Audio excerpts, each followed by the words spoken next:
Stephen A., do you like, love, or hate I love back it. and forth? I love it. I love it. I mean, listen, it's one thing to get slapped upside your head and punched in the mouth, but it's another thing to talk about you from the standpoint. Like it's not like Debo instigated it. It's like Micah Parsons felt the need to respond. And Debo was like, yo, be careful. You might get it. It might be worse next time, which gives you every indication that the 49ers believe it could have been worse this time.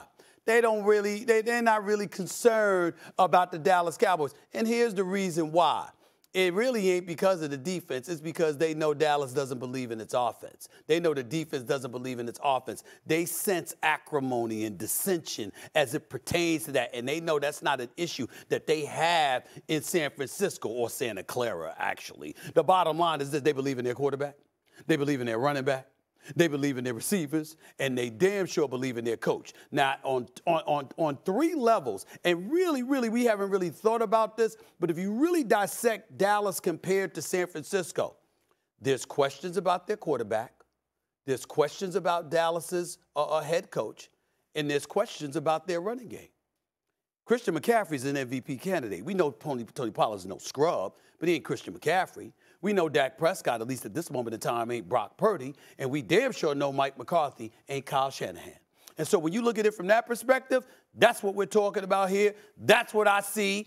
I don't blame Debo for clapping back. I just dropped facts because everything I said is factual. Oh, there is factual. There are questions about those three positions in Dallas, and those questions don't exist in San Francisco. That is a fact, and that is the situation. I'm good with it. It's going to be a long 2 hours. Yeah, it is already. Yeah. Well, a couple of things here. Number one, Kittle started it, not Parsons, because he had the shirt.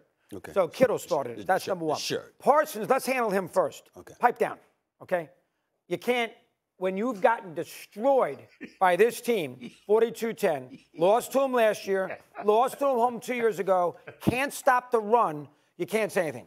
Take your wounds, take your licking. Don't say, we'll see you next time. Yeah. Don't say a word. I know. Just That's soak how I it feel in. when Stephen A. says he's going to do the first pitch again. I'm like, yeah, again, yeah, nobody Don't wants even. to hear how he, exactly right. Give me a second chance. When you get it, you get it. I don't want to hear about it beforehand. Same thing with Parsons. I don't want to hear about your dopey pitch, okay? That's enough of that. I didn't say it. Not a word. I didn't say it, but she said something about it. I didn't say about it. I know I choked. What? That's the difference between me and Cowboy fans. I choked. I flat out choked, okay? I admitted it won't happen again. But I did. I choked.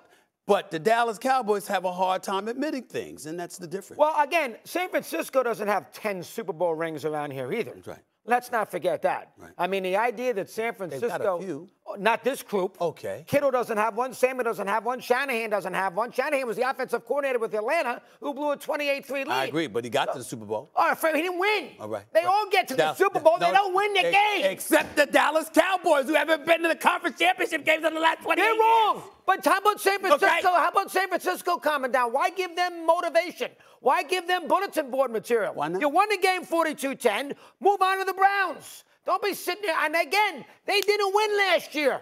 They didn't win the year before that. They had a guy wide open in the end zone against Kansas City. They blew a 20-10 lead. They didn't win that year either. So enough of San Francisco and Dallas. You're right. You're right. San Francisco's better than the Cowboys. Quarterback's better. Coach is better. The tight end's better. The running back's better. Bosa's as good as Parsons. Warner's the better linebacker. They're a better team. That's what I took out of the game. San Francisco's better. But both sides should button it. Go ahead, Swagu. I'll deal with Mad Dog in a second. Go ahead. Mad Dog went all to the Super. Mad Dog, we're not talking about the Super Bowl. We're talking about the San Francisco 49ers and the Cowboys. We're not talking about who won a Super Bowl or who did what. All right? Here's the thing, bro. And this is what frustrates me about what Micah's response was. And Debo said it. It was personal for us.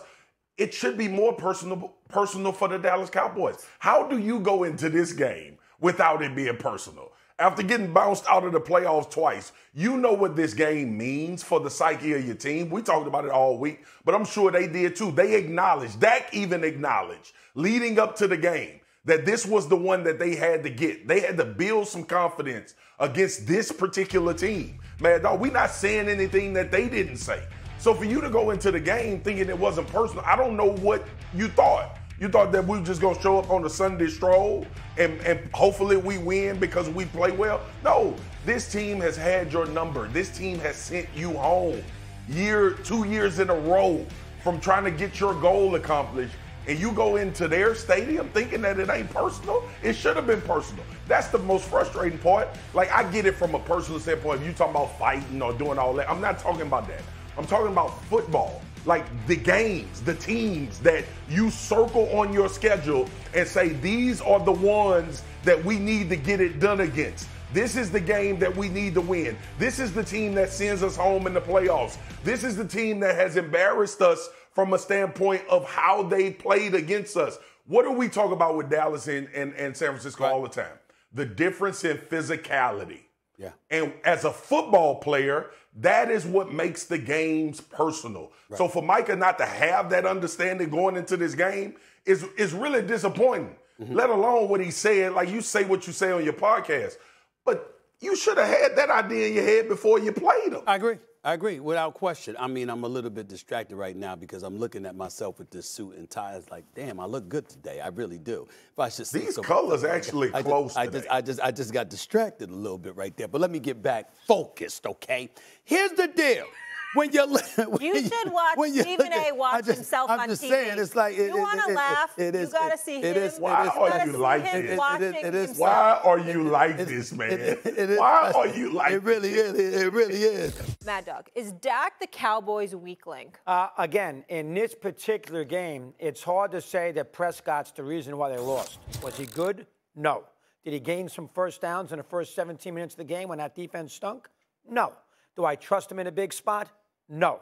But Dallas's defense played horrific in this game. They never stopped the run. San Francisco ran all over them 2 years ago. They never stopped the run. That defense was overrated. They never stopped the run. We know about the coach. None of us love the coach. I think we all agree that he's not the top 3 or 4 coaches in the league. And Pollard's not a big-time running back on a scenario where he can carry a team. Pollard's a good guy to have in your ball club. You can't give him the ball 25 times a game.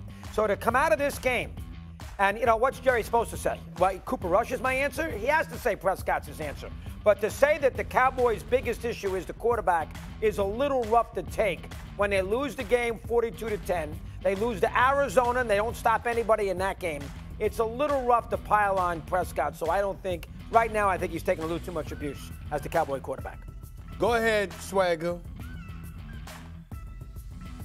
I mean, we can obviously caveat it all the time about what it is about and the defense and the coach and the front office. At some point, man, the player got to play. And the player at the most important position for the Dallas Cowboys shrinks in these moments. Like, you just saw the record and you just saw how that is self-explanatory.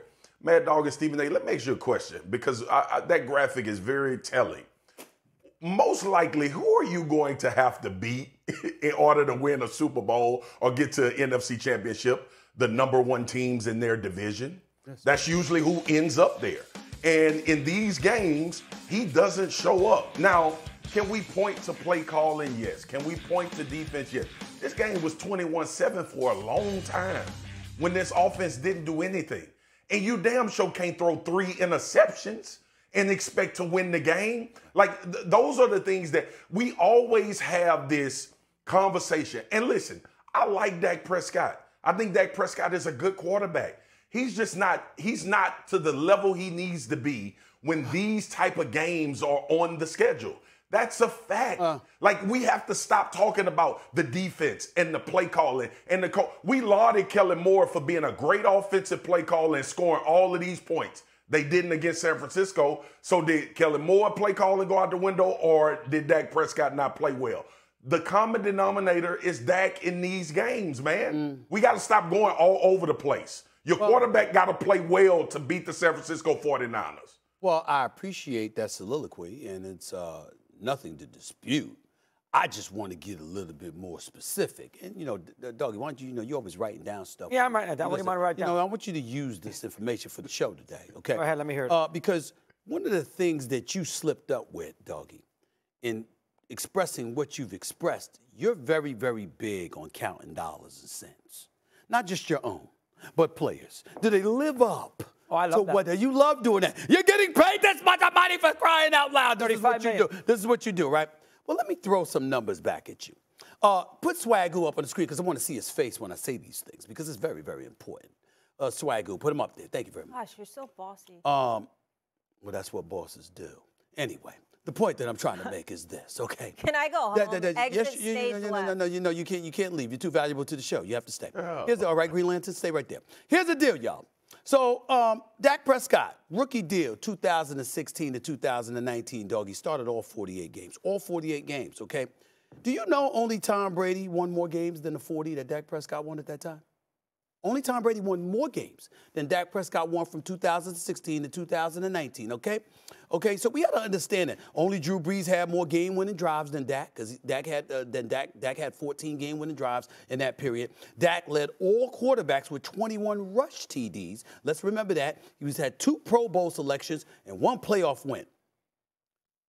Then he got some money. The 1-year, $31.4 million franchise tag in 2020. You remember that, Swagu? I know I remember that, Swagu. You remember that, Swagu? I know I do, right? $31.4 million.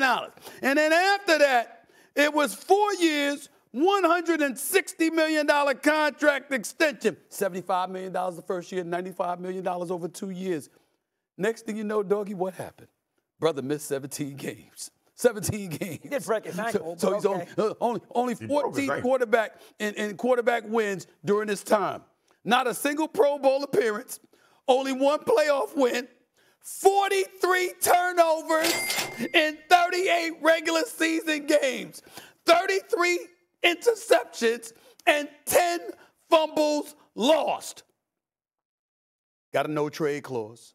Got an annual $1 million incentive for winning the Super Bowl in his contract. And guess what, doggy? It don't even matter. Because with the money you get paid, what's $1 million? What's $1 million? You know what I'm saying? $1 million bonus for winning the Super Bowl. I mean, it would be nice, but how important is it if I already got $95 million over 2 years? I'm guaranteed $160 million over 4.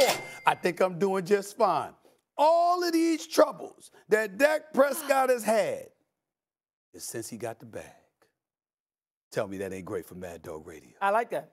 Fun. So he's getting paid a fortune. All right, let me say something. So we get on him. Go ahead, Derek. Let's defend Dak Swagu, please. Right. Can I say something? Okay. So here's the deal, and I understand all that, Stephen A.